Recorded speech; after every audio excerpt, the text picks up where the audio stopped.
Hello students. तो पिछले class में हम आप लोग को एक प्रॉब्लम दिए थे, ठीक। आई थिंक आप लोग इसका जरूर प्रयास किए होंगे, मे भी आप क्वेश्चन ये सॉल्व कर लिए होंगे, ठीक। लेकिन फिर भी हम इसको डिस्कस करना चाहते हैं। और ये वाला क्वेश्चन जो है बहुत ही इंपॉर्टेंट क्वेश्चन है। आप किसी भी सेमेस्टर के एग्जाम में अगर देखेंगे और अगर बीटेक के एग्जाम में अगर आप दे जाएंगे और किसी का मेंस का एग्जाम अगर आप लिखते हैं तो ऐसा क्वेश्चन आपको जरूर मिल सकता है, लेकिन कन्वेंशनल मेथड से सॉल्व करने के लिए। शॉर्टकट मेथड नहीं, शॉर्टकट मेथड हम बताएंगे लेकिन कन्वेंशनल मेथड बताने के बाद, ठीक। चलिए अब हम इसको क्वेश्चन को कैसे करेंगे। हम आपको बताए थे क्या कि जहां से फंक्शन स्टार्ट होता है, नहीं, जहां से फंक्शन मेरा स्टार्ट होता है उस पॉइंटम को देखना है। तो देखिए t इक्वल टू 0 से फंक्शन स्टार्ट हो रहा है एक्चुअली। तो t इक्वल टू 0 के बाद अगर हम देखें तो आपको एक लाइन दिखेगा हैविंग सम स्लोप। लाइन दिखेगा हैविंग सम स्लोप। जब स्लोप होगा तो कौन सा फंक्शन? रैंप फंक्शन, ठीक। अब स्लोप हम फाइंड आउट करेंगे कि इस लाइन का आपका स्लोप कितना होगा। तो बताइए स्लोप कैसे निकालेंगे हम इसका। मान m इक्वल टू कितना होगा, this length by upon x। नहीं, बाई का लेंथ कितना है 1 और x का लेंथ कितना है 1। तो 1 बाई 1 कितना हो जाएगा 1। स्लोप कितना हो जाएगा 1, ठीक। तो अब हम सबसे पहले t इक्वल टू 0 पे एक रैंप फंक्शन लेंगे जिसका स्लोप कितना रखेंगे, स्लोप कितना रखेंगे 1, ठीक। तो देखिएगा एक रैंप फंक्शन हम ले लिए t इक्वल टू 0 और इस लाइन का स्लोप कितना लेंगे हम 1 के बराबर लेंगे, ठीक। अगर स्लोप 1 के बराबर होगा, t इक्वल टू 0 पे फंक्शन होगा, तो उसको हम रिप्रेजेंट कैसे करेंगे 1 इंटू आर, नहीं 1 इंटू आर, ठीक। अब देखिए ये हम लाइन ले लिया। अब देखिए इसके बाद अगर हम आगे जाएंगे तो आपको t is equal to 1, t is equal to 1 पे आप क्या देख रहे हैं कि आपका लाइन चेंज कर रहा है। नहीं, ये लाइन दूसरा है, ये लाइन दूसरा है।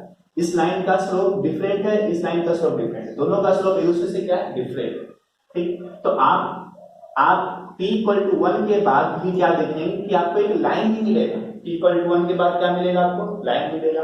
और जब लाइन मिलेगा देन उस लाइन के पास स्लोप फाइंड आउट करेंगे, स्लोप हम फाइंड आउट करेंगे, ठीक। बताइए इस लाइन का स्लोप कितना होगा m इज इक्वल टू, अच्छा बताइए तो इसका बाई लेंथ है 1 और x लेंथ है कितना 1, तो 1 बाई 1 कितना होगा 1, कितना होगा 1। लेकिन हम क्या देख रहे हैं कि जैसे जैसे हम टाइम बढ़ रहा है, टाइम मेरा इंक्रीज कर रहा है, वैसे वैसे मेरा बाई का जो वैल्यू है वो क्या हो रहा है डिक्रीज कर रहा है। नहीं, जैसे जैसे हम राइट हैंड साइड मूव करेंगे वैसे वैसे ये लाइन के तरफ अगर जाएंगे तो क्या होगा, लाइन से आपका बाई का तो क्या हो रहा है डिक्रीज कर रहा है, डिक्रीज कर रहा है। दैट मीन्स इस लाइन का जो स्लोप होगा क्या होगा नेगेटिव होगा, स्लोप क्या होगा नेगेटिव होगा।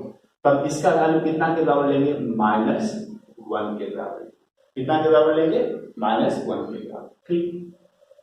तो अभी मेरे पास t इज इक्वल टू 0 के बाद एक लाइन है जिसका स्लोप कितना है 1, स्लोप कितना है 1। t इक्वल टू 1 के बाद हमको स्लोप कितना चाहिए, t इक्वल टू 1 के बाद स्लोप कितना चाहिए -1। तो कैसे हम निकालेंगे -1। तो सबसे पहले हम क्या कर रहे हैं, सबसे पहले हम एक दूसरा लाइन लेते हैं t इज इक्वल टू 1 पे, t इक्वल टू 1 पे, और उसका स्लोप हम रखते हैं 1। स्लोप कितना रखेंगे 1, m is equal to 1, t is equal to 1 time axis. इसको हम रिप्रेजेंट कैसे करेंगे, देखिएगा t इक्वल टू 1 को लेफ्ट हैंड साइड लेके आएंगे, t माइनस 1 इक्वल टू 0, इसके साथ में क्या लगा देंगे r, और इसमें क्या मल्टीप्लाई कर देंगे 1, तो क्या हो जाएगा 1 into r of t, 1 into r of t। हम ऐसा इसलिए किए -1, हम स्लोप 1 माइनस इसलिए किए कि ये जो मेरा लाइन कंटिन्यूअस इंक्रीज कर रहा था इसके इंक्रीमेंट को हम खत्म करना चाहते हैं। कितने समय के बाद, t इज इक्वल टू 1 के बाद, t इज इक्वल टू 1 के बाद। तो ये कैसे खत्म होगा, जब हम t इज इक्वल टू 1 के बाद सेम लाइन, सेम स्लोप का लाइन माइनस करेंगे तब, ठीक। तो इस दोनों को अगर हम माइनस करेंगे तो आपको कौन सा फंक्शन मिलेगा, देखिए इधर पिछले प्रॉब्लम में भी इस तरह का हम देखे थे। t इक्वल टू 1 तक आपका कोई चेंज नहीं होगा, t इक्वल टू 1 तक आपका कोई चेंज नहीं होगा, ठीक। t इक्वल टू 1 तक आपका कोई चेंज नहीं होगा। t इक्वल टू 1 के बाद अगर आप देखेंगे t इक्वल टू 1 के बाद t इक्वल टू 1 के बाद ये जिस रेट से इंक्रीज कर रहा है वही सेम रेट से यहाँ से भी ये लाइन भी इंक्रीज कर रहा है, सेम लाइन सेम रेट से इंक्रीज कर रहा है, नहीं ये वाला लाइन आपका क्या सेम रेट से इंक्रीज कर रहा है। जब दोनों को माइनस करेंगे तो क्या होगा, इसका इंक्रीमेंट खत्म हो जाएगा, इंक्रीमेंट खत्म हो जाएगा, खत्म हो गया। अब इस लाइन का स्लोप कितना मिला हमको, इस लाइन का स्लोप कितना मिला 0, नहीं m इज इक्वल टू क्या हो गया 0, और ये लाइन आपका स्लोप कितना है m इज इक्वल टू 1। यहां तक हम लोग पिछले क्लास में भी पिछले प्रॉब्लम में भी हम लोग देखे थे। अब इसके बाद हमको क्या करना होगा, देखिएगा t इज इक्वल टू 1 के बाद लाइन का स्लोप कितना है 0, t इक्वल टू 1 के बाद इस लाइन का स्लोप कितना है -1, क्या है -1। तो आपको क्या करना पड़ेगा, यहाँ पे फिर से एक स्लोप को माइनस करना पड़ेगा, फिर से आपको 1 स्लोप को माइनस करना पड़ेगा, तब जाकर के हमको -1 मिलेगा स्लोप। जैसे कि हम यहाँ पे स्लोप मेरा 1 था, 1 में 1 स्लोप माइनस किए तो स्लोप मेरा 0 मिल गया। अब -1 चाहिए तो इस स्लोप 0 में से फिर से हम 1 स्लोप माइनस करेंगे तो हमको -1 स्लोप मिल जाएगा, नहीं ठीक। तो ये मान लेते हैं मेरा f1t है suppose, f1t is equal to क्या लिखेंगे हम लोग, सॉरी इसको हम क्या लिखेंगे r of t minus 1, r of t minus 1। ये क्या हो जाएगा f1t is equal to r of t minus r of t minus 1, ठीक। आप देखिएगा अब f1t लेंगे, f1t लिए ये आपका f1t, ठीक। इस लाइन का स्लोप है m इज इक्वल टू 1, इस लाइन का स्लोप है आपका m इज इक्वल टू 0। अब हम फिर से माइनस करेंगे t इज इक्वल टू 1 पे, t इज इक्वल टू 1 पे फिर से स्लोप माइनस करेंगे, t इज इक्वल टू 1, इसका स्लोप कितना रखेंगे 1, ये टाइम कौन सा होगा 1, ठीक। इसको हम कैसे रिप्रेजेंट करेंगे, सेम फंक्शन है ना आपका, सेम फंक्शन है ये दोनों, इसको हम क्या लिखेंगे r of t minus 1, r of t minus 1। अब देखिए लाइन का स्लोप कितना है यहाँ पे 0, t इज इक्वल टू 1 के बाद, t इज इक्वल टू 1 के बाद ये लाइन का स्लोप 0, ठीक, और इस लाइन का स्लोप 1, माइनस करेंगे तो क्या मिलेगा 0 माइनस 1 मिल जाएगा, ठीक। तो देखिएगा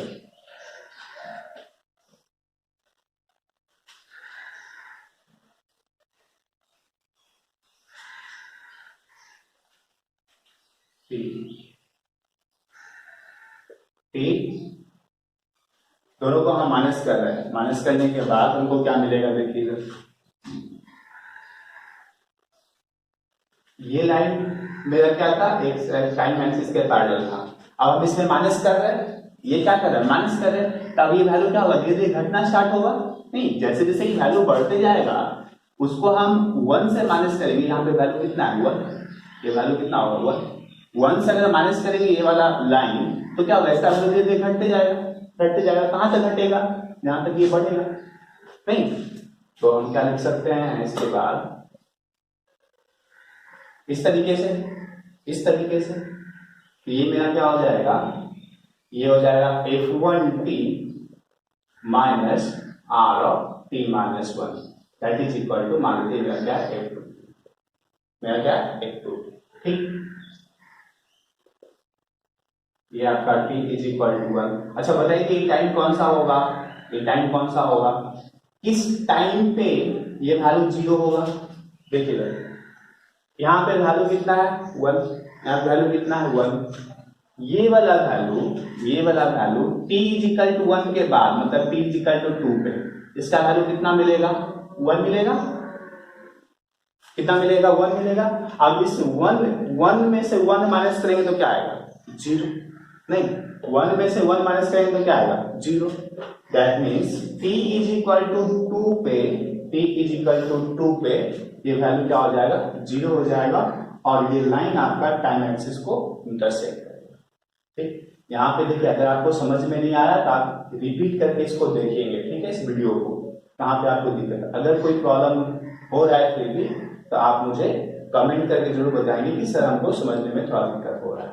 ठीक, अब देखिए क्या यही फंक्शन हमको चाहिए था क्या? इस फंक्शन को कंपेयर कीजिए इसके साथ में, क्या दोनों सेम फंक्शन है? डिफरेंट है। Actually t is equal to 2 के बाद आपको ये फंक्शन आपको अलग से मिल रहा है, ये वाला पार्ट, लेकिन t इक्वल टू 2 के बाद ये क्या हो रहा है? 0 हो रहा है। t इक्वल टू 2 के बाद क्या हो रहा है? 0 हो रहा है।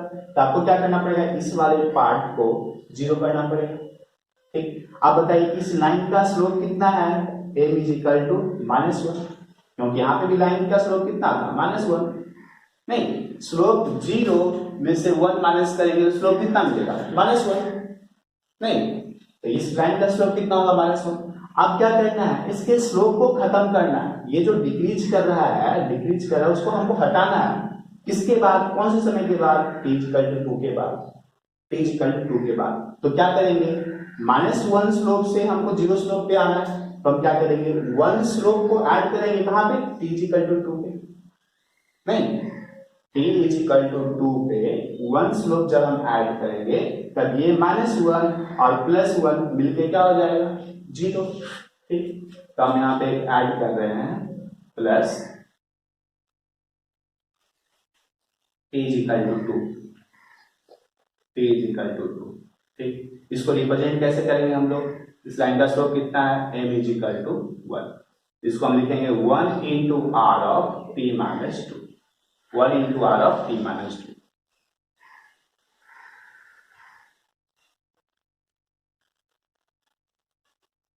हाँ, अब दोनों को ऐड करेंगे तो क्या मिलेगा? देखिए t इज इक्वल टू 2 के बाद ये क्या हो रहा है?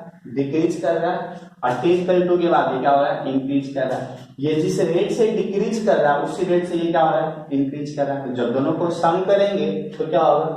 0 हो जाएगा। एक रेट ऑफ इसका डिक्रीमेंट का रेट और इसका इंक्रीमेंट का रेट दोनों सेम है। दोनों को जब हम ऐड करेंगे तो क्या होगा? Equal to 0, equal to 0। ठीक, तो क्या मिलेगा हमको? t is equal to 2, t is equal to 1। ठीक, और ये वैल्यू कितना हो जाएगा? 1। और यही मेरा क्या है एक्चुअली? ये क्या है? f2t plus r of t minus 2। इसको हम लिख सकते हैं f2t plus r of t minus 2। ठीक, आप देखिए तो इस फंक्शन को इस फंक्शन के साथ में कंपेयर करें, क्या दोनों सेम है? दोनों सेम है? नहीं, यही चीज हमको फाइंड आउट करना था, फाइंड आउट करना था। तो हम लिख सकते हैं f of t is equal to, therefore f of t is equal to क्या लिख सकते हैं हम लोग?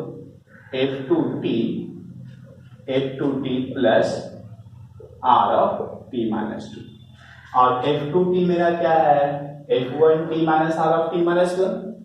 तो ये हो जाएगा आपका f1t minus r of t minus 1 plus r of t minus 2। और f1t हमको क्या मिला था? याद होगा आपको? क्या लिखे थे? r of t minus r of t minus 1। ये मेरा क्या था? f1t था minus r of t minus 1 plus r of t minus 2। ठीक, therefore f of t is equal to, देखिएगा r of t minus 1 r of t minus 1 दोनों क्या हो जाएगा? ऐड हो जाएगा। तो क्या मिलेगा हमको? r of t minus 2 into r of t minus 1 plus r of t minus 2। देखिए यहाँ पे आपको कितना टाइप का मिला है रैंप फंक्शन? एक मिला है r ऑफ t, दूसरा r ऑफ t माइनस 1 और t माइनस 2। इसी दो टाइप को हम लोग यूज किए ना, इसी दो टाइप को हम लोग यूज किए। तो आपको ध्यान रखना है कि सिर्फ इसी टाइप का फंक्शन जिसमें शिफ्टिंग होगा, ये लेफ्ट हैंड साइड भी शिफ्टिंग हो सकता था, बट मेरे पास वैसा प्रॉब्लम नहीं है। मेरे को वैसा प्रॉब्लम जिसमें को राइट हैंड शिफ्टिंग वाला रैंप फंक्शन हमको लेना है। तो आपको ध्यान में रखना है कि जब भी हम ऐड और सब्ट्रैक्ट करेंगे तो इसी टाइप का रैंप फंक्शन लेंगे। हम आपको एक चीज और बताया थे, ये वाला भी बताए थे आप लोग को, ये फंक्शन आपको बताए थे, ये फंक्शन में और इस फंक्शन में क्या डिफरेंस है। नहीं, ये हम इसको डायरेक्टली नहीं in terms off ramp function लिख सकते हैं। इसको हमको लिखना होगा अगर रैंप फंक्शन के फॉर्म में तो कुछ और ऐड और सब्ट्रैक्ट करना पड़ेगा, तब जाके हम इसको रैंप फंक्शन में लिख पाएंगे। लेकिन अगर हमको इसको डायरेक्टली लिखना पड़ेगा यहाँ फंक्शन में, तो हम डायरेक्टली इसको लिख सकते हैं R of T minus T not, R of T minus T not, अगर ये टी नॉट है तो, अगर ये टी नॉट है तो, ठीक। तो आई थिंक ये क्वेश्चन आपको समझ में आया होगा। अगर आपको दिक्कत हो रहा है तो आप इसको 2 बार देखेंगे, 3 बार देखेंगे, आई थिंक ये चीज क्लियर हो जाएगा आपको बहुत अच्छी तरीके से। अगले क्लास में हम लोग अगले वीडियो में इस प्रॉब्लम का और डिफरेंट प्रॉब्लम का combination of step function and ramp function हम लोग शॉर्टकट मेथड से सॉल्व करेंगे, ठीक है।